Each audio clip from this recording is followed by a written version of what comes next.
Os tempos que nós vivemos são tempos de enorme confusão.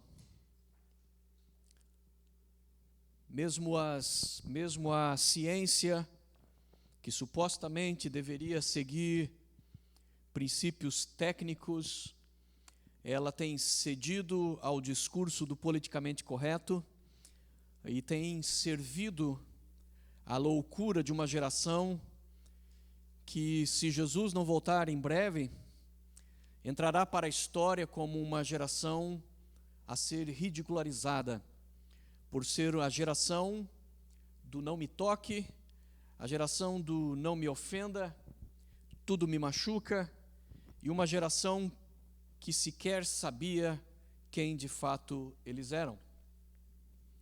Numa série de reportagens do Fantástico recentemente, me chamou a atenção uma reportagem. A reportagem era sobre os transgêneros, pessoas que acreditam que nasceram no corpo errado, homens que acreditam que deveriam ter nascido mulher, mulheres que acreditam que deveriam ter nascido homens.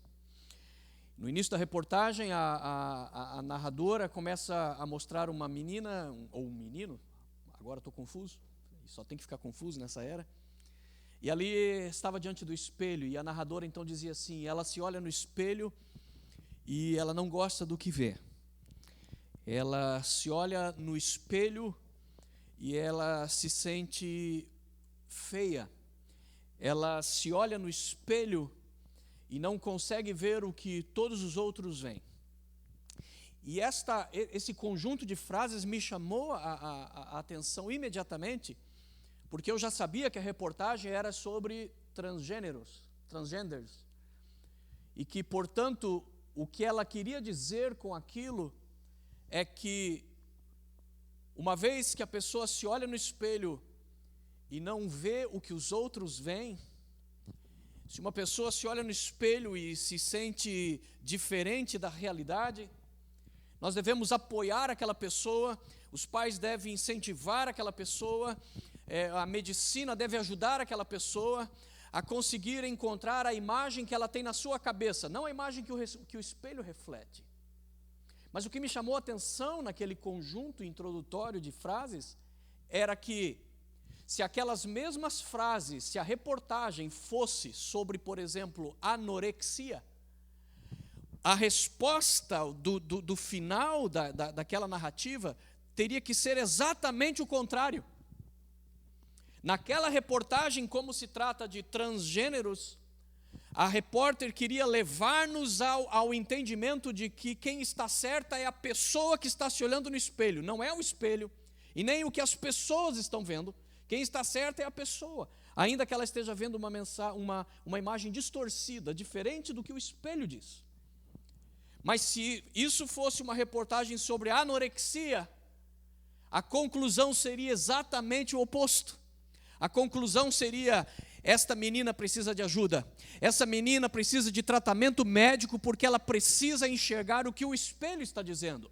Porque uma pessoa anoréxica, ela se olha no espelho e ela se vê gorda. Ela às vezes está em pura pele e osso, mas quando ela se vê no espelho, ela se vê gorda.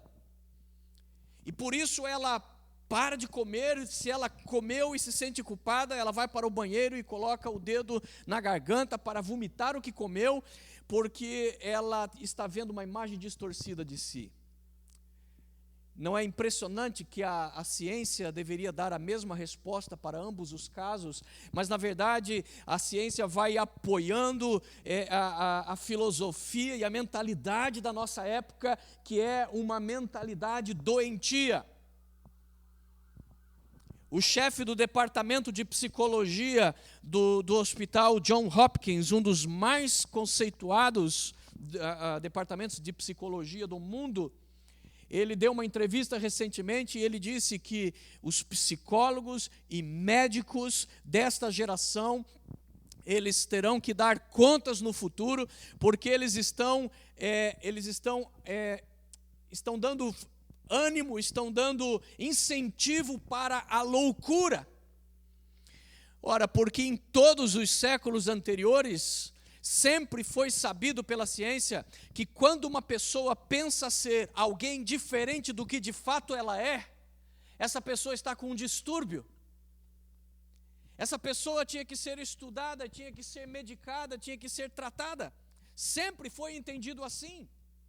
Quando uma pessoa acredita, acorda achando que ele é Napoleão Bonaparte, ninguém começa a dizer agora, olha, temos que respeitar Napoleão Bonaparte. Se ele se sente Napoleão Bonaparte, vamos deixar que ele seja Napoleão Bonaparte.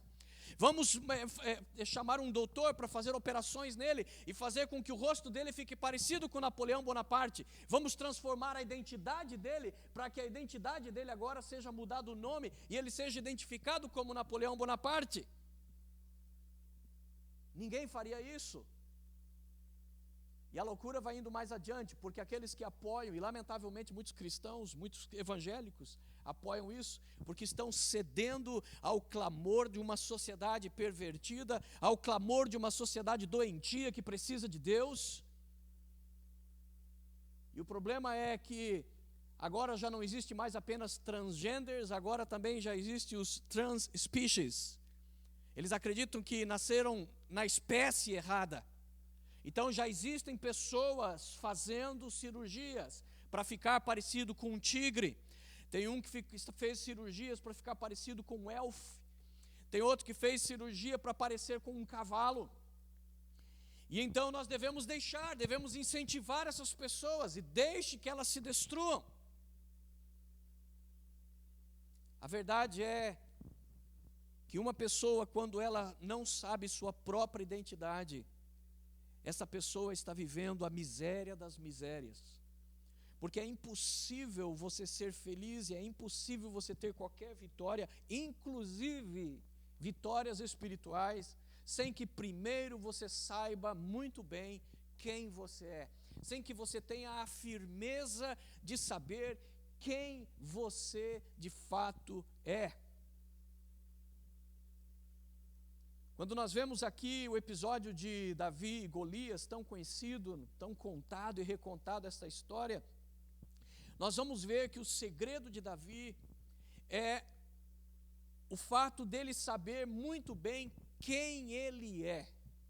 Por saber quem de fato ele é, ele não permitiu ser desestimulado pelos clamores externos, que diziam ao contrário do que ele realmente entendia ser ele aos olhos de Deus. O mundo olhava ele distorcido, mas ele não se permitia ver a si mesmo de uma maneira distorcida. Nós vemos que, por saber exatamente quem ele é, e especialmente quem ele é aos olhos do Criador, ele não se deixou iludir por aparências, por circunstâncias, ele não se deixou iludir por discursos desestimuladores. Acompanhe comigo 1 Samuel 17, verso 1, e vamos começar a ver essa narrativa. A Bíblia diz assim: os filisteus juntaram suas forças para a guerra e se reuniram em Socó. Não é nenhuma cidade lá do Ceará, é em Judá. Parece, né? Uma cidade do Ceará. Se reuniram em Socó de Judá e acamparam em Éfes-Damim, entre Socó e Azeca.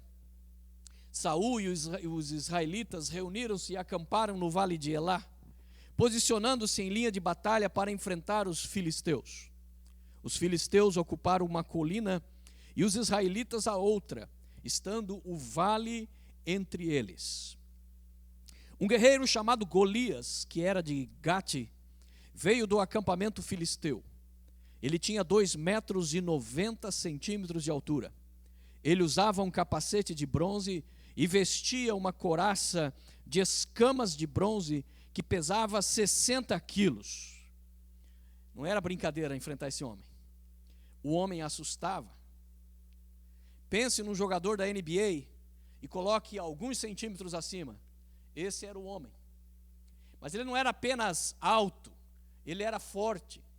Ele não era apenas alto e forte, ele era cheio de marcas de muitas guerras. Ele era um guerreiro desde a sua mocidade, diz a palavra de Deus. Então, A Bíblia diz que ele, com seus 2,90 metros de altura, para que você tenha ideia do que isso, a porta, a parte que você entra ali tem, se não me engano, 2,10 metros. Então você ainda pode colocar mais 80 centímetros e você terá a altura deste homem. Ele era chamado de gigante. O homem era muito forte.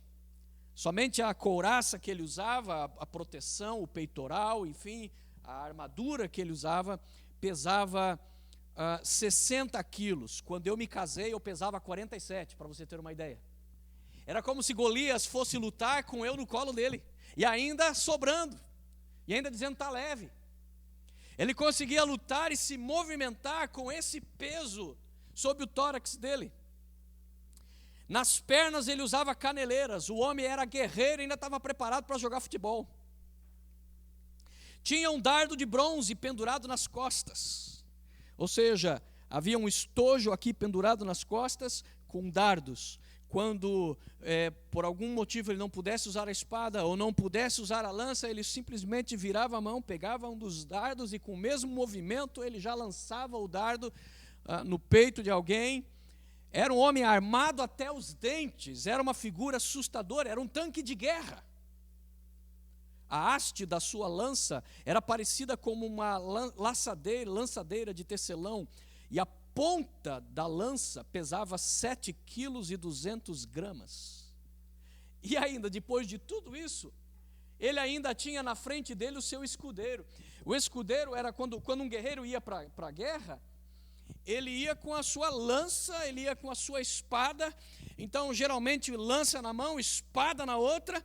Então não sobrava mão para segurar o escudo, então ele tinha um escudeiro. O escudeiro geralmente ia na frente do guerreiro, ele ia destruindo ali os ataques que vinham sobre o seu senhor, e então o seu senhor estava livre para atacá-lo. O que é curioso é que Golias era um gigante. O escudeiro, supostamente, ele deveria proteger todo o corpo do gigante. Mas como ele era, todo o corpo do soldado, mas como ele era um gigante, significava que a figura deveria ser hilária. Você ver aquele gigante, aquele homem armado vindo e o seu escudeiro, mas o coitado do escudeiro, baixinho, ali tentando protegia o pé e a canela do homem, mas a canela já estava protegida com a caneleira, diz a Bíblia. E o coitado do escudeiro ia ali na frente com aquela montanha atrás dele, mas compensação ia confiante, falando também não tem quem bata no meu senhor, não tem quem ganhe dele. O escudeiro não temia nada, o escudeiro ia com coragem, com ousadia. Podia ser feio, magricelo, baixinho, mas era todo autoconfiante por causa de quem vinha atrás dele. E a Bíblia diz que Golias parou e gritou às tropas de Israel: por que vocês estão se posicionando para a batalha? Não sou eu um filisteu e vocês os servos de Saul? Escolha um homem para lutar comigo. Naquela época, havia uma maneira de solucionar rapidamente um conflito. Quando dois exércitos estavam para entrar em batalha, havia um desafio feito, quando escolhia-se um guerreiro para fazer um duelo com um guerreiro do exército inimigo, e pela batalha de 2 guerreiros apenas podia se decidir quem ganhou a guerra, e você não precisava que todos os demais guerreiros entrassem em conflito. Era uma maneira rápida de solucionar dilemas, e é exatamente o que Golias fez. Eles escolheram simplesmente o maior, o mais forte, o mais aterrorizador. Ele chegou lá e começou a desafiar. Eles numa colina, Israel em outra colina, e o Golias começa a gritar de lá: por que se posicionar para a batalha? Não precisamos disso. Não sou eu um filisteu e vocês não são servos de Saul? Escolham um de vocês aí e venham lutar comigo. Se ele puder lutar e vencer-me, nós seremos seus escravos. Todavia, se eu vencer e o puser fora de combate, vocês serão nossos escravos e nos servirão. E acrescentou: eu desafio hoje as tropas de Israel, mandem-me um homem para lutar sozinho comigo. Ao ouvirem as palavras do filisteu, Saul e todos os israelitas ficaram atônitos e apavorados. O O interessante é que a Bíblia fala sobre o rei Saul, de que ele era um homem de porte atraente, ele era um homem forte, mas o que chama atenção na descrição física do rei Saul é que ele, em Israel, era o homem mais alto em Israel. A Bíblia diz que todos em Israel, o mais alto em Israel, batia nos ombros do rei Saul. Ou seja, se havia um Golias na Filistia, havia um Saul em Israel. Saul era o homem. Saul era o homem que foi escolhido pelo próprio Deus para ser o rei em Israel. E ele está lá e ele escuta o desafio de Golias. Mas ao invés de entender quem era Saul, Saul cede à pressão, ele cede às ameaças, ele cede ao medo que aquela figura imponente lhe causa. Juntamente com todos os israelitas, Saul também fica atônito e apavorado. Ele também treme de medo diante do desafio. Então fica aquele impasse vai demorando horas e horas, e o gigante só vai ganhando confiança, ninguém tem coragem de enfrentá-lo, ele vai ficando cada vez mais debochado, ele vai ficando cada vez mais ousado. Agora ele começa a zombar do Deus de Israel, agora ele começa a zombar da fé de Israel, e ninguém faz absolutamente nada. Então a Bíblia nos diz que é o momento em que Davi, o pequeno Davi, que nessa época era nada mais do que um adolescente, ele, seguindo as instruções do seu pai, foi levar comida e alguns queijos para os generais, para os principais líderes do exército israelita. Ele fazia mais ou menos a função da irmã Rita aqui na igreja, de distribuir queijos, para animar as pessoas. Ele disse: Davi, vai levar queijo lá para os generais, eles devem estar com fome, um queijinho de Minas, deixa todo mundo aceso, deixa todo mundo para a frentex. E aquele Davizinho foi levar os queijos e foi levar a comida para os seus irmãos. Seus irmãos eram soldados naquela batalha. Só que a Bíblia diz que quando Davi chega ali naquele lugar, ele escuta o discurso, ele escuta o guerreiro Golias fazendo aquele desafio. Diz ali no versículo 23, que enquanto ele conversava com os seus irmãos, enquanto ele conversava com as pessoas do acampamento, diz ali que Golias, o guerreiro, o filisteu de Gate, avançou e lançou o seu desafio habitual, e Davi o escutou. E quando os israelitas viram o homem, todos fugiram cheios de medo. Era uma vergonha, fala sério, era uma vergonha. O cara se levantava, desafiava, e todos os machões, e se escondia atrás de uma moita, se escondia atrás de uma pedra, se escondia atrás da mãe. Todo mundo com medo, e ninguém tinha vergonha de dizer que estava com medo. O próprio rei, se escondia e deixava que os outros soldados ficassem na frente dele. O rei, na verdade, mais torcia que alguém assumisse, que alguém se levantasse, que alguém guerreasse, para que ele não tivesse que guerrear. No versículo 25 diz assim: os israelitas diziam entre si: vocês viram aquele homem? Ele veio desafiar Israel.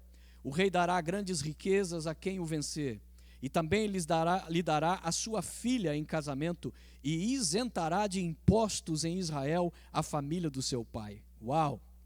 O homem resolveu tirar o couro dele da reta mesmo. Ele falou: olha, eu cubro de ouro, nunca mais a família de quem vencer o gigante nunca mais vai ter problema com o IRS, nunca mais vai ter que pagar imposto de renda, nunca mais vai ter que pagar imposto de terreno, e ainda vai entrar para a família real, porque eu vou dar minha filha em casamento, vai se tornar membro da família real. Todo mundo sabia disso, mas isso não era suficiente para dar coragem para ninguém.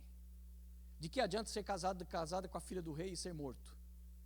De que adianta não ter que pagar imposto e estar no cemitério? De que adianta ser rico só para ter um jazigo coberto com granito? Ninguém tinha coragem alguma, porque ninguém se via como realmente eles eram. Eles se viam por uma forma distorcida. A presença de Golias na frente deles era como um espelho distorcido, onde eles viam uma imagem distorcida de si mesmo. E o segredo da vitória de Israel era que eles precisavam enxergar quem de fato eles eram. Quando Davi escutou isso, versículo 26, Davi então começou a perguntar aos soldados que estavam ao seu lado: o que receberá o homem que matar esse filisteu e salvar a honra de Israel?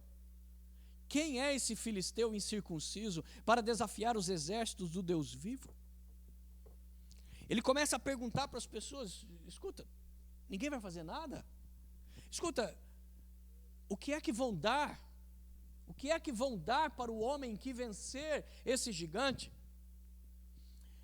Quando nós lemos isso apressadamente, nós temos a ideia de que Davi, parece que começou a ver cifrão nessa hora, que Davi viu a oportunidade de entrar para a família real, que Davi viu a oportunidade de ficar rico, viu a oportunidade de nunca mais ter que pagar imposto. Mas quando você observa atentamente o texto, você percebe que Davi não está querendo saber para ele ir desafiar o Golias. O que Davi está percebendo claramente é que Israel está cometendo um erro muito sério. Aqueles soldados estão cometendo um erro muito sério. Eles não estão percebendo a posição que eles estão vendo uma posição de derrota, quando aquilo na verdade é uma posição para Deus ser glorificado e para eles terem um grande avanço na sua fé. Por isso Davi na verdade está instigando os soldados. Ele está na verdade tentando fazer com que os soldados entendam o quadro que está acontecendo. Davi fica indignado com o que ele vê. Ele está ali numa boa, conversando com os soldados, como um menino. Eles provavelmente sonham no dia que chegar na idade certa, como seus irmãos, para poder ser um soldado, poder lutar no exército do rei Saul. Como menino, certamente ele admira o seu rei, e de repente ele está ali, e de repente chega aquele gigante e começa a gritar do lado de lá, que nem um cachorro selvagem, e começa a xingar, e começa a desafiar o exército de Israel, começa a falar mal do Deus de Israel, e ele fala: I can't believe it, ninguém vai fazer nada? E então ele começa a perguntar, ele já tinha escutado, mas ele pergunta para os soldados: o que é que receberá o homem que matar esse filisteu e salvar a honra de Israel? Na frase seguinte, nós vemos que o que ele está tentando é fazer com que os soldados vejam quem de fato eles são, porque ele diz assim: quem é esse filisteu incircunciso para desafiar os exércitos do Deus vivo? Quem esse brutamonte pensa que ele é? Quem esse cara pensa que ele é? Esse incircunciso filisteu, quem ele pensa ser? E ele está tentando convencer os soldados a que alguns deles pensem no prêmio, que alguns reflitam que aquele gigante na verdade não é nada diante do exército do Deus vivo, diante do exército que serve o Deus vivo. Israel é o exército do Deus vivo, não de um Deus morto, não dos deuses falsos da Filistia. Ele é o Deus vivo. E então ele está na verdade tentando animar os seus companheiros, animar aqueles soldados e dizer: olha, você prestou atenção no prêmio? E para pensar, não tem como perder, porque ele é um incircunciso filisteu e nós somos os exércitos do Deus vivo. Enxergue-se como você realmente é e vai para cima desse cara. Mas ninguém dava bola para Davi, ninguém dava atenção. Eles repetiam para Davi o que haviam comentado. Eles diziam: o rei vai dar a filha dele, o rei vai isentar de impostos, o rei vai cobrir de grandes riquezas. Mas ninguém pegava para si aquilo. No versículo 28, quando Eliabe, o irmão mais velho, ouviu Davi falando com os soldados, ficou muito irritado com ele e perguntou: por que você veio até aqui? Com quem você deixou aquelas poucas ovelhas no deserto? Sei que você é presunçoso e que o seu coração é mau. Você veio só para ficar assistindo a batalha. E numa típica discussão de irmãos, Davi diz: o que foi que eu fiz agora? Será que eu não posso nem mais falar? O irmão mais velho, e aqui está a dica. Davi está vendo as coisas como de fato elas são. O rei não consegue ver isso. Um exército inteiro não consegue ver isso. Soldados bem preparados, bem treinados e bem armados não conseguem ver isso. Mas Davi, pela sua intimidade que ele tem com Deus, ele consegue ver imediatamente a realidade das coisas. Por isso ele está tentando animar os seus companheiros. Mas quando o seu irmão mais velho vê ele fazendo isso, fica muito bravo com ele. Ele chega já dando de tesourada, ele chega com paus e pedras em cima de Davi. Ele chega: o que você está fazendo aqui? Por que você não está cuidando das ovelhas do papai? Você é um presunçoso, seu coração é mau, e você veio aqui só para ficar assistindo. Mas o segredo para entender por que ele fala isso é porque a Bíblia diz assim: o irmão mais velho de Davi. O irmão mais velho também é conhecido na Bíblia como o primogênito. O primogênito é aquele que deve ser honrado. O primogênito é aquele que naquela cultura patriarcal, quando o pai morria, ele ficava com 50% da herança. E todos os demais irmãos dividiam os outros 50%. E não só isso, ele ficava com a liderança do clã. Ele ficava como chefe, como patriarca. Portanto, mesmo os seus outros irmãos, ainda que casados com filhos e netos, eles deviam obediência ao primogênito, porque o primogênito era o patriarca. Era uma espécie de rei de um clã. O problema é que a Bíblia nos mostra que um pouco antes deste evento, Deus mandou o profeta Samuel ir lá na casa do pai de Davi, em secreto, para que o rei não visse, para que o rei não soubesse. E a Bíblia diz que ali Samuel foi com um propósito. Ele foi com o propósito de ungir o novo rei de Israel, porque Deus havia rejeitado a Saul e estava escolhendo um novo rei que reinaria no lugar de Saul. E a Bíblia então diz que Samuel, o profeta, foi até a casa de Jessé, e ali ele vai, e Deus vai começar vai fazer passar diante dos olhos de Samuel os filhos de Jessé, porque Deus vai dizer ao profeta quem é o escolhido.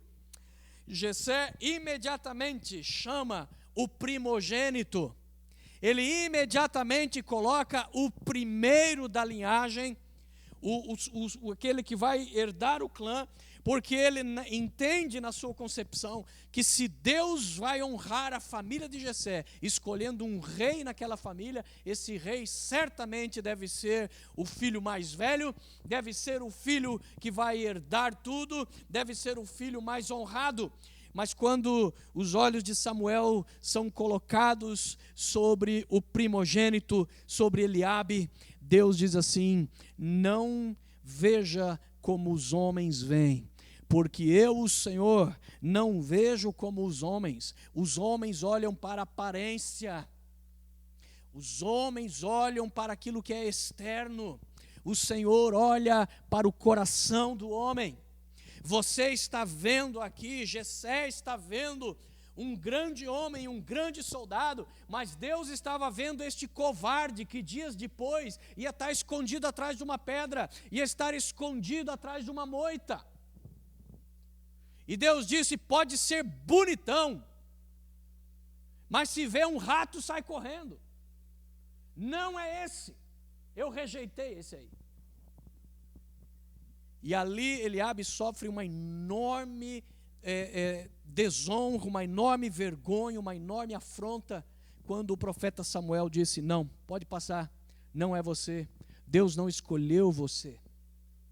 E então vão passando todos os filhos.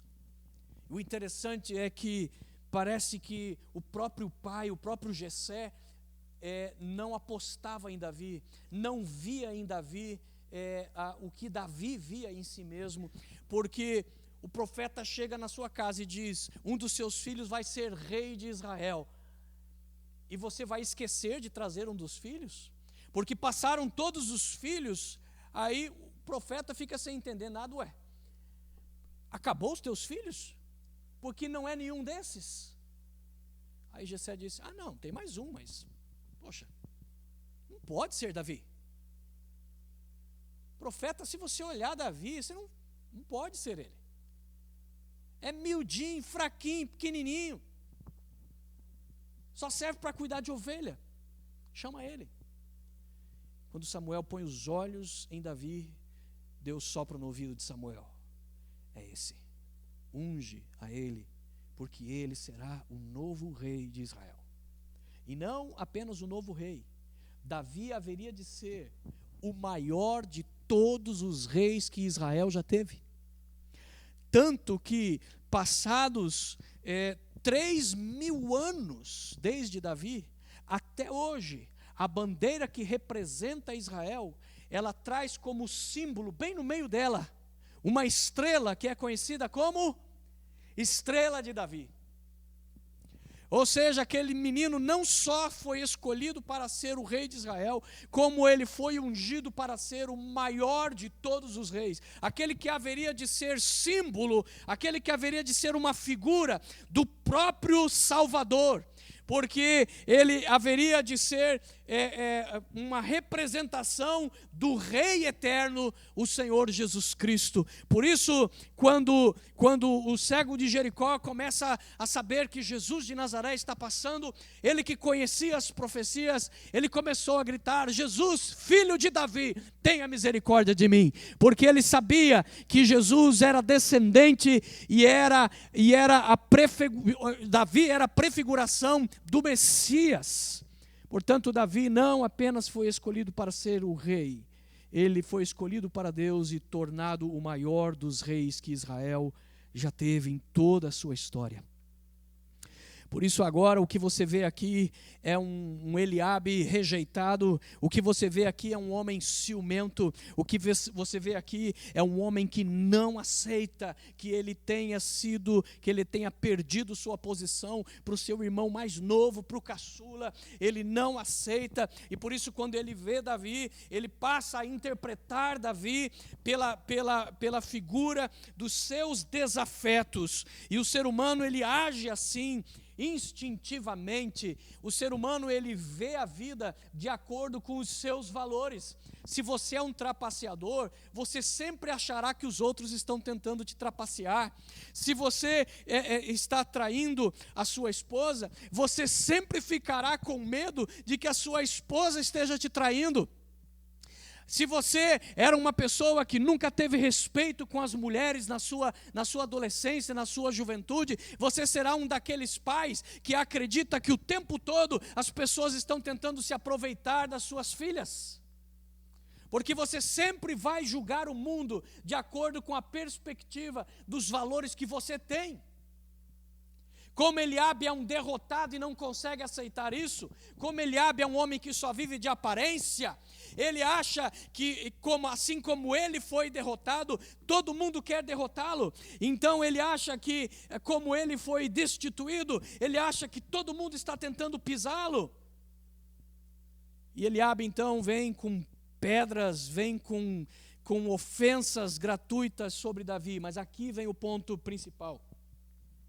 Nessa narrativa bíblica, nesse único capítulo, 3 vezes você vê 3 pessoas distintas tentando fazer Davi se enxergar de uma maneira diferente do que de fato ele é. O primeiro é o irmão Eliabe. Davi está ali com o coração puro, sem intenção maligna nenhuma. Na verdade, neste ponto ele não estava nem pensando em lutar contra o gigante. O que ele está tentando é incentivar aqueles guerreiros e dizer: esse gigante não é nada, ele não é nada para desafiar o Deus, o exército dos deuses vivos. Ele é um incircunciso filisteu. E além do mais, o rei tem promessas maravilhosas, vai te cobrir de riquezas, vai te dar a filha dele, vai cortar os impostos. ele na verdade está incentivando. Quando ele pergunta àqueles soldados, ele está incentivando. Você percebe que Davi não está apenas querendo se informar, porque depois de informado, a Bíblia diz que ele continua a fazer a mesma pergunta. Então ali Davi não estava se informando, ele está informando os outros. Ele está tentando fazer os outros verem quem eles de fato são. E é nesse momento que Eliabe chega para Davi e diz: você é um presunçoso, você tem um coração mau, e você só veio aqui para ficar assistindo a batalha. Mas Davi não se deixa abalar pela opinião de Eliabe. Davi sabe muito bem quem ele é.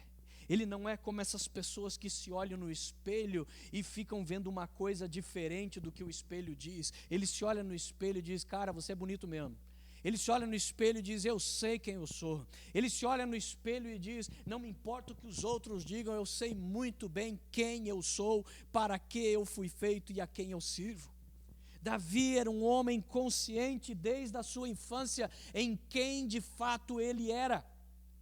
Por isso ele não permite que mensagens destruidoras, que mensagens negativas o afetem.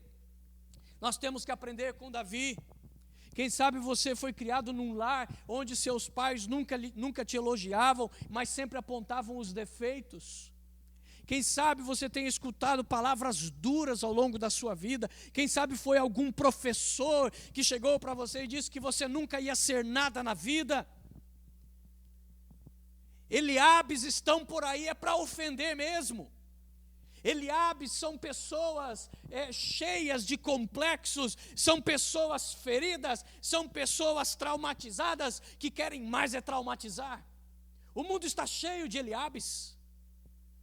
Você sabia que a professora do Elvis Presley falou isso para ele? Nunca tente cantar, você é um desastre. Você sabia? E ele nem tchum para a professora. Você sabia que falaram para Lincoln que ele nunca conseguiria ser mais do que um lenhador? Você sabia que ele foi um lenhador? E o interessante de Lincoln é que ele perdia para cima, né? Porque se candidatou a tipo vereador, perdeu. Aí ele se candidatava a prefeito, perdeu. Ele ia perdendo para cima. Ele perdia para vereador, ele se candidatava a um cargo mais alto. Perdeu para prefeito, governador. Perdeu para governador, ganhou para presidente. E se tornou um dos maiores presidentes que os Estados Unidos já teve. Quantas pessoas tentam nos desestimular? Quantas pessoas são Eliabes que aparecem na nossa vida para dizer coisas baseadas na interpretação que eles fazem de nós, porque eles fazem pela ótica dos seus próprios valores. Eles chamam aquilo que é luz, eles chamam de trevas, aquilo que é trevas, eles chamam de luz. E são pessoas que nessa sua arrogância, nessa sua ganância, nesse seu ferimento em cuspir sobre as pessoas suas dores, humilhando-as, tentando vencer os outros na base de derrubar, na base de humilhar, eles vão destruindo muitas pessoas no seu caminho. Quem é o Eliabe da sua vida? Quem é o Eliabe que já disse que você nunca seria ninguém? Davi não aceitou isso. Ele olhou para o seu irmão e falou: o que foi que eu fiz? Não posso nem falar agora. Nem falar eu posso. E virou as costas. Observe como ele não deu, ele nem tchum para o Eliabe. Porque o Eliabe repreendeu ele: por que você está falando com os soldados e perguntando isso? E depois dessa repreensão, se ele tivesse sido afetado por Eliabe, ele ia ficar caladinho, não ia mais falar. Mas que nada, ele responde o seu irmão: será que não posso nem mesmo conversar? E daí no 30 diz: então se virou para outro e perguntou a mesma coisa. E os homens responderam como antes. Ele continuou perguntando para os soldados o que é que o rei vai dar para quem vencer esse gigante. Então Davi não está perguntando porque ele está pensando em vencer o gigante. Ele está ali animando os seus irmãos. E eles sabem muito bem quem ele é. e quer que os seus irmãos, quer que os seus companheiros, seus compatriotas saibam muito bem quem eles são diante de Deus. A segunda palavra destrutiva sobre Davi, desestimulante, veio do próprio rei Saul, porque quando o rei Saul ficou sabendo que alguém no acampamento estava interessado, estava perguntando o que ia ganhar, o próprio rei mandou chamar ao rapaz. Então, no momento que Davi comparece diante do rei, como ele vê que ninguém mais compareceu, aí Davi diz, no versículo 32, ninguém deve ficar com o coração abatido por causa desse filisteu, porque o teu servo irá lutar contra ele. E quando Davi diz isso, o rei Saul diz, você não tem condições de lutar contra esse filisteu. Você é só um rapaz. E ele é um guerreiro desde a mocidade. Palavras de desestímulo. Você não pode, você não tem condições. Você não vai conseguir fazer isso. Você não adianta nem tentar. É demais para você. É impossível para você. Aqui, diferente de Eliabe, Saul não está tentando humilhar Davi, ele não está tentando fazer Davi ficar para baixo, mas ele igualmente está fazendo uma descrição errada de Davi. Você é apenas um rapaz, enquanto que ele é um guerreiro desde a mocidade dele. Mas não faz sentido, não tem lógica nesse argumento. Por quê? Porque basicamente o que ele está dizendo é, você é jovem, então se você for guerrear, você vai morrer. A guerra não é para gente jovem como você. Mas ao mesmo tempo ele está reconhecendo, dizendo que Golias é guerreiro desde jovem. Então ele está entrando em contradição no seu argumento. Porque ele está dizendo, você não pode ir para a guerra, você é muito jovem, você é inexperiente. Mas ele mesmo está confirmando de que é possível começar na guerra muito jovem como Golias e se tornar um grande guerreiro.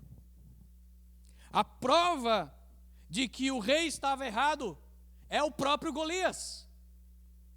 O próprio Golias é a prova de que é possível vencer, mesmo que você seja de pouca força, mesmo que você seja pequeno, pequena, mesmo que você seja pobre e incapaz. Davi não se via dessa maneira, ele não dizia, eu sou apenas um rapaz. A partir do momento que Samuel foi na sua casa, a partir do momento que ele vê Deus rejeitar todos os seus irmãos mais velhos, a partir do momento que ele vê o juiz de Israel e o sacerdote de Israel e profeta em Israel pedir para que ele se ajoelhe e joga o óleo sobre Davi e diz, este aqui será agora o novo rei de Israel. Ele se levantou dali, tirou, estava todo lambuzado de azeite, se secou e foi voltar a continuar cuidar das ovelhas do seu pai. Mas a partir daquele dia, Davi estava com o seu corpo no pasto, mas o seu coração estava no trono. Ele sabia, não sei como Deus vai fazer isso, mas se o profeta disse, Deus vai fazer. E a partir de então, aquele menino, ele já não se vê mais como um simples rapaz. Ele já começa a se ver como o futuro rei de Israel. Ele acredita, em outras palavras, na palavra de Deus. Ele acredita na palavra do profeta. E a Bíblia diz o seguinte, creiam nos vossos profetas e vocês prosperarão. O nosso maior erro, irmãos, como cristãos, é que nós usamos a Bíblia, na maioria das vezes, como versículos, frases lindas, maravilhosas, para ficarmos colocando quadrinhos na parede da nossa casa, adesivos no nosso carro, para usarmos como pregação no nosso púlpito, como palavra introdutória nos nossos louvores, ou como palavras de ânimo, de palavras de ordem. Mas a verdade é que na maioria das vezes nós não vemos a Bíblia como o manual do tesouro que Deus tem para nós. As promessas de Deus estão na palavra de Deus para nós. E Deus não mente. Deus não mente. Se Ele prometeu, Ele cumpre. Se Ele disse que Ele quer fazer, Ele vai fazer. Mas Ele precisa encontrar a fé de quem acredite na sua palavra. Davi acreditou. E as coisas não foram fáceis para Davi. Depois disso, ele não só continuaria a pastorear ovelhas ainda por muito tempo, como ele depois haveria de crescer e se tornar um general, mas depois o rei Saul ficaria com ciúme dele e começaria a pedir a cabeça de Davi, e Davi por muitos anos ainda teria que viver em cavernas, teria que viver como fugitivo, teria que viver com a sua reputação destruída. Ele andava nas ruas de Israel, tinha os cartazes com a cara de Davi assim: procura-se, vivo ou morto, criminoso, traidor. E Davi olhava aquilo e falava: eu, traidor? Ninguém defendeu mais esse rei do que eu, ninguém lutou mais por Israel do que eu, e eu estou sendo perseguido.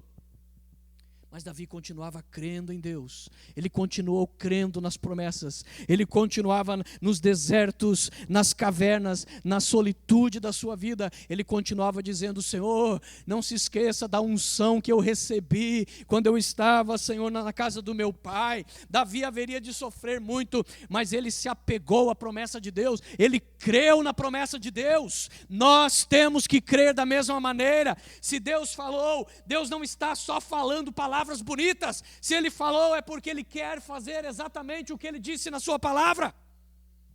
Então eu tenho que crer na palavra que Deus diz para mim. Eu tenho que crer nas suas promessas. Por isso Davi ignora agora o próprio rei.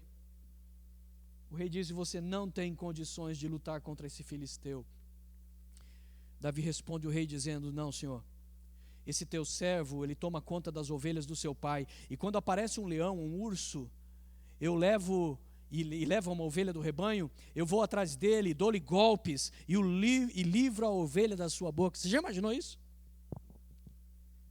Olha o que é você saber quem de fato você é.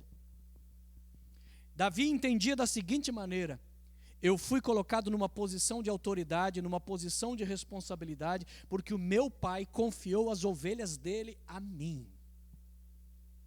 Então ele entendia que, uma vez que a Bíblia diz que nós devemos honrar pai e mãe, que Deus abençoa aquele que honra pai e mãe, uma vez que ele sabe que os 10 mandamentos diz que aquele que honra pai e mãe, a sua vida, o seu tempo de vida se aumentará na face da terra, ele não conseguia olhar um leão atacar uma ovelha do seu pai e dizer: pobrezinho do meu pai, acabou de ficar mais pobre.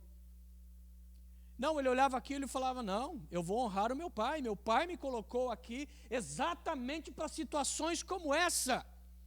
E ele ia para cima de leão, ele ia para cima de urso, ele usava pedra, ele gritava, ele fazia um escândalo, ele usava cajado, ele dava paulada no bicho, até que ele disse que ele arrancava a ovelha da boca do leão. Ainda que a ovelha estivesse morta, ele falava: mas eu não te entrego, eu não admito perder, eu não admito ser um derrotado, nem que essa ovelha esteja morta, mas você não leva esse troféu, eu levo para o meu pai. Quem sabe ainda meu pai pode usar a carne, quem sabe meu pai ainda pode usar o casco para alguma coisa, quem sabe meu pai ainda pode usar a lã, mas entregar de mão beijada eu não entrego. E ele disse então para o rei Saul: teu servo pôde matar um leão e um urso, esse filisteu incircunciso será como um deles, porque desafiou os exércitos do Deus vivo. Olha de novo, aqui está a frase. Aqui está a frase que mostra que Davi sabia muito bem quem ele era. E é exatamente a mesma frase que ele tentou comunicar aos seus amigos, dizendo: quem é este incircunciso filisteu para desafiar o exército do Deus vivo? Em outras palavras, ele está dizendo: come on, man, acorda, você é um soldado do exército do Deus vivo. Cai na real, cara. Você é um homem alistado no exército do próprio Deus. Não tem como você perder. Não tem por que você ter medo, aceita o desafio. Olha a promessa do rei, o rei vai te fazer rico, você vai se tornar membro da família real. Mas ninguém deu ouvido a Davi. E agora Davi diz a mesma coisa para si próprio. Ele diz, olha, eu já enfrentei leão e urso, esse gigante vai ser só mais um desses animais. Esse gigante vai ser só mais um bicho que eu vou derrotar. Porque ele afrontou o exército do Deus vivo, e isso é inadmissível. Eu não admito isso, eu não aceito isso. Eu vou para cima. Eu não vou ficar apenas ofendido, lamentando, gemendo e chorando pelas ofensas e pelo medo que esse gigante causa. A Bíblia diz a mesma coisa sobre nós, amados. Ela diz, submeta-se a Deus, mas ela diz assim, mas resista o diabo. Em outras palavras, não aceite perder território. Não aceite que Satanás entre e faça estrago na sua vida. Resista-o. É o que Davi está fazendo. Ele disse, ele cometeu um enorme engano. Ele desafiou o exército do Deus vivo. Ele ofendeu o Deus de Israel. Eu vou para cima dele. Então vem a terceira desestimulação sobre Davi. O rei, como vê que não consegue convencer Davi do contrário, diz, então usa a minha armadura. Ficou aquela cena ridícula, porque Saul era o maior que existia em Israel, então a armadura dele era gigante. Aí ele pega e coloca aquela armadura num adolescente. Ficou parecendo aquelas peças de teatro de escola. Ele falou, não tem como eu me mexer com esse negócio aqui. Isso aqui não sou eu. Um dia eu serei um guerreiro, vou usar uma dessas, mas ainda não sou. Sabe o que eu sou? Eu sou pastor de ovelhas. Eu vou vencer sabendo quem eu sou, não tentando ser outra coisa. Você sabe qual é uma das maiores fórmulas do fracasso e de frustração nessa vida? É a comparação. É quando você tenta se comparar com outra pessoa. Ou quando tentam te comparar com outra pessoa. Você não tem que ser como ninguém. A Bíblia diz que Deus, quando te fez no ventre materno, Deus te amou e já escreveu no livro da vida os teus dias, o plano que Ele tinha para você.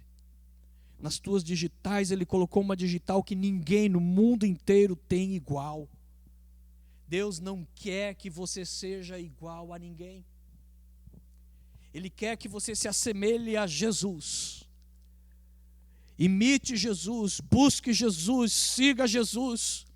Mas não se compare com ninguém neste mundo, porque você é especial, você é diferente. Deus te ama do jeito que você é. E o segredo para nós começarmos a aprender a ter fé e vitórias no mundo espiritual é, antes de tudo, nós começarmos a reconhecer que Deus não errou quando me fez. Esse discurso de que o transgênero se olha no espelho e diz, eu me sinto uma menina presa num corpo de menino, ele, em outras palavras, está dizendo que quem errou foi Deus. Ele está jogando a culpa no Criador. Mas quando nós sabemos quem nós somos, nós estamos prontos para crer em tudo o que Deus tem para nós.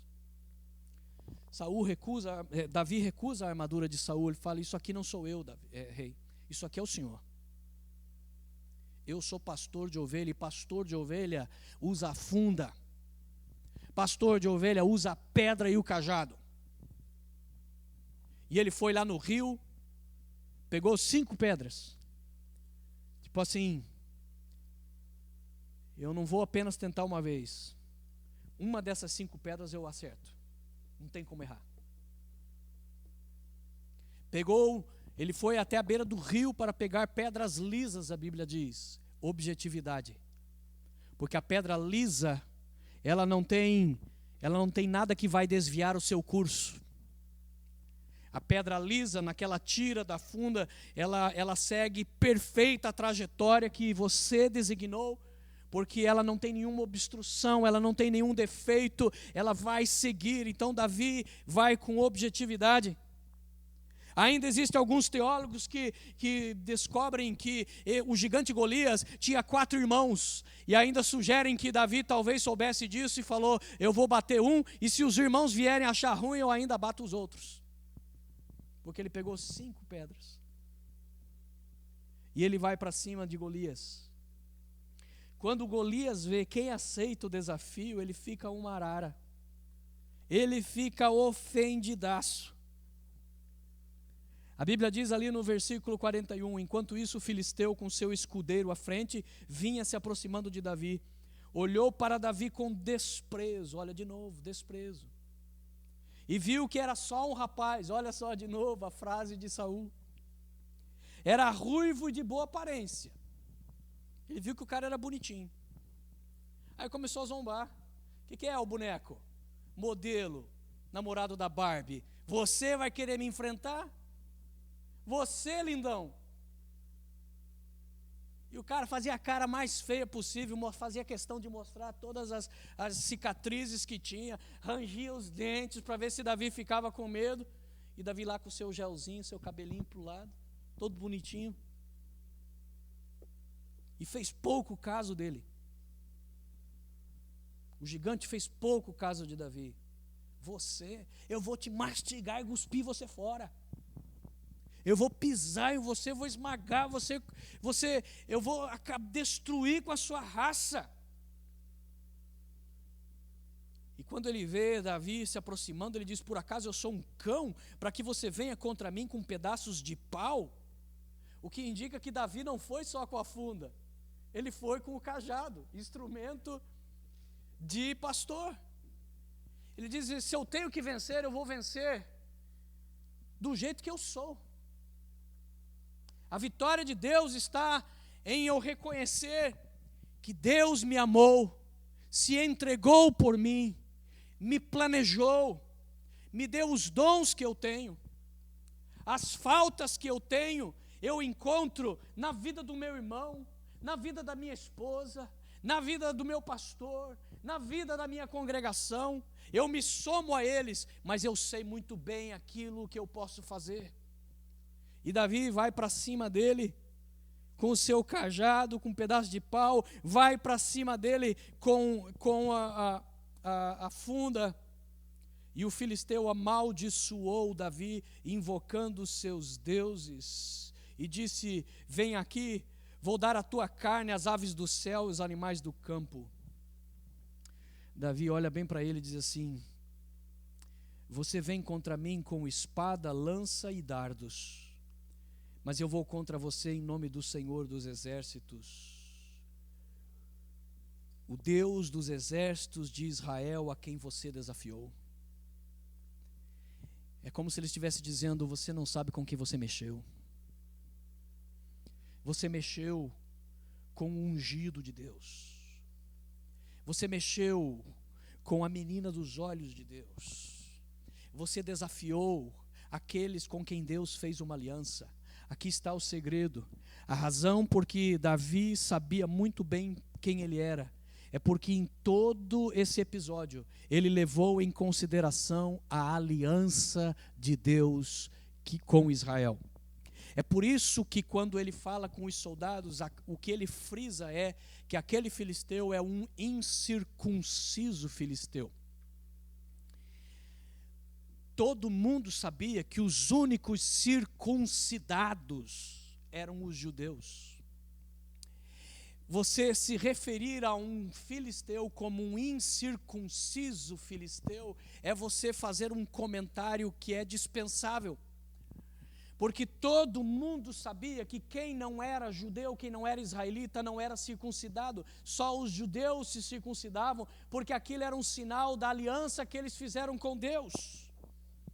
Mas quando Davi faz questão de enfatizar para os soldados e dizer: olha, quem é esse incircunciso filisteu, ele está frisando, ele está enfatizando a questão de que, por ser incircunciso, significa que ele não tem uma aliança com Deus. Mas eu, por ser de Israel e ser circuncidado, eu sim tenho uma aliança com Deus.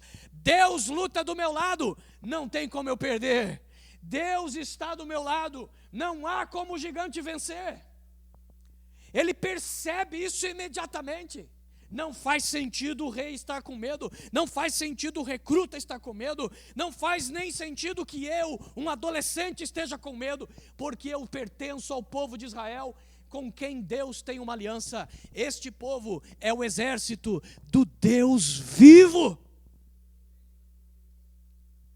E é por isso que ele diz: você pode vir comigo com toda a sua cara feia, você pode vir com suas pedrinhas, você pode vir com a sua espada, sua lança, sua couraça, seu escudeiro, você pode vir com tudo, porque eu vou contra você, usando uma arma que essa é impossível você deter. Eu vou contra você em nome do Senhor dos Exércitos. Quando ele coloca isso, ele se apossa da promessa de Deus. Ali está um judeu, ali está um israelita que realmente acreditava na promessa. Ele realmente acreditava o que foi escrito por Moisés. Ele realmente acreditava o que ele lia no Pentateuco. Ele sabia que Deus havia feito uma aliança, e aquilo ali não era só para ficar fazendo canções, não era só para ficar fazendo adesivo para carro. Ele sabia que aquilo ali era a realidade espiritual dele. Então ele disse: esse cara pode ser grande, mas é incircunciso. Eu posso ser pequeno, mas fui circuncidado ao Senhor. Eu pertenço a Deus, ele não. Ele diz: você pode ser grande, mas quanto maior a altura, maior a queda. Hoje mesmo o Senhor vai entregar você nas minhas mãos. Eu te matarei e cortarei a sua cabeça. Imagina a cena. Imagina a cena, um moleque falando para um gigante, diz: ó, não só vou te matar, cortar a tua cabeça e jogar ainda o teu corpo para os abutres. Era coisa para rir. Quem via aquela cena, quem não conseguia enxergar o que Davi enxergava, era risível. Mas ele falou: ainda hoje eu vou fazer isso. Hoje mesmo o Senhor vai entregar você na minha mão. E aqui está o segredo. Em outras palavras, ele acreditava nas leis da batalha espiritual. Ele dizia: a vitória da batalha não está no campo. A vitória da batalha não está no manuseio, na prática, na experiência com a espada, com a lança, ou mesmo com a funda. A vitória, ela acontece no mundo espiritual. É quando Deus entrega os nossos inimigos nas nossas mãos. Aí, meu amigo, o campo de batalha é só um detalhe. É só um detalhe. É só cumprir tabela. Porque uma vez que Deus te concedeu a vitória lá no mundo espiritual, que Deus já te entregou o inimigo nas tuas mãos, ele já está derrotado, ele já está frito, ele já está morto. E é isso que Davi reconhece. Ele diz: o Senhor vai entregar você nas minhas mãos. E aí vem exatamente a cena de novo do gigante, o escudeiro na frente, mas aí Davi olha: vou jogar exatamente onde o escudeiro não consegue proteger. O escudeiro baixinho, o cara gigantão, couraça, tudo protegido, mas ele fala: mas eu sei que o escudeiro não vai nem conseguir pular para tentar proteger. Ele mirou na testa do gigante, e ele olha e fala: pode ser grande, mas com uma testa desse tamanho eu não erro nem na China. Não erro de jeito nenhum. É a visão de quem tem fé, irmãos. Diz que tinha dois hillbillies, né, dois caipiras aqui nos Estados Unidos, lá em Montana, para aquelas áreas, e estava havendo uma multiplicação muito grande de lobos, estava invadindo as fazendas, comendo todas as ovelhas. Aí o governo baixou uma lei e falou: olha, colocou um prêmio, falou: nós vamos pagar $5.000 por cada lobo que você matar. Então o Josh chamou o Daniel e falou: ó, vamos lá, vamos matar lobo, vamos ficar rico. E vamos pegar o bacamarte deles. Pegaram lá, né, e foram. foram lá para as montanhas acampar, vamos procurar lobo. Aí eles estão lá com a sua tendinha montada de noite. De repente o Josh sai para fora. Na hora que ele abre a tenda, que ele olha, está cercado mais de 100 lobos rosnando. Ele olha, está tudo cercado. Aí ele grita para dentro da tenda e fala: Daniel, estamos ricos! E é exatamente isso que nós temos que ver. No desafio está a oportunidade de manifestar a glória de Deus. Os discípulos chegaram para Jesus, pegaram um cego de nascença e disseram: Senhor, quem foi que pecou? Foi ele ou foram os pais deles? Jesus disse: nenhum nem outro. Ele nasceu cego como uma oportunidade de Deus manifestar a sua glória. Quer ver a glória de Deus se manifestar? Enxerga agora. E o homem começa a enxergar. Enxergue o problema como uma oportunidade de Deus manifestar a sua glória. Enxergue.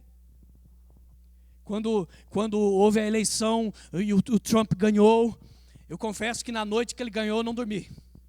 Falei: meu Deus, não é possível, Senhor. Quando a gente mais reza, mais assombração aparece. Mas no dia seguinte eu fui orar e eu falei: Senhor, o Senhor acabou de criar uma situação aonde vai fazer o milagre ser maior. Agora vai ter que mostrar que é o Senhor mesmo, guardando e protegendo esse povo. E Davi vai para cima do gigante. Ele faz o cálculo certinho. Ele coloca o escudeiro aqui na frente. Ele mede o ângulo certinho para o escudeiro não conseguir alcançar. E vai bem na testa do gigante. O gigante cai. A Bíblia diz que o gigante teve uma derrota humilhante, porque a Bíblia diz que ele caiu de cara no chão. Ele levou aquela pedrada. A pedra foi dinamizada pelo poder do Espírito Santo. Homem algum pode fazer isso, porque a Bíblia diz que a pedra, que era redonda, recorde-se, a pedra encravou no crânio dele. Aquela pedra recebeu a ajuda de um anjo que deu poder balístico para aquela pedra, de uma bala de revólver. A pedra penetrou o crânio dele. Imagina a grossura do crânio de um gigante. O negócio encravou, mas em vez de ele cair para trás, ele balangou e caiu de cara no chão, a Bíblia diz. Aí Davi foi lá e falou: eu não tinha dito que ainda hoje eu ia cortar a tua cabeça? Subiu em cima do cara que ainda estava vivo, pegou a espada e...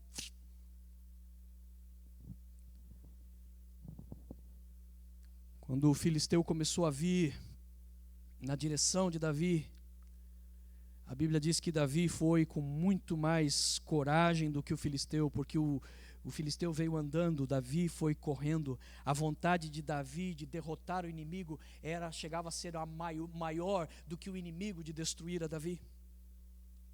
Nós temos que ter a mesma coragem, o mesmo ímpeto, e crer naquilo que Davi disse no versículo 47. Todos que estão aqui vão saber que não é por espada ou por lança que o Senhor concede a vitória, pois a batalha é do Senhor, e Ele entregará todos vocês nas nossas mãos. Ele disse: não é por causa da sua posição, não é por causa da sua autoridade, não é por causa do tamanho da sua arma que se vence uma batalha. A batalha se vence quando o Senhor está do seu lado. Quando o Senhor dos exércitos entrega os nossos inimigos nas nossas mãos. Tudo que temos que fazer é crer e nos apossar da vitória.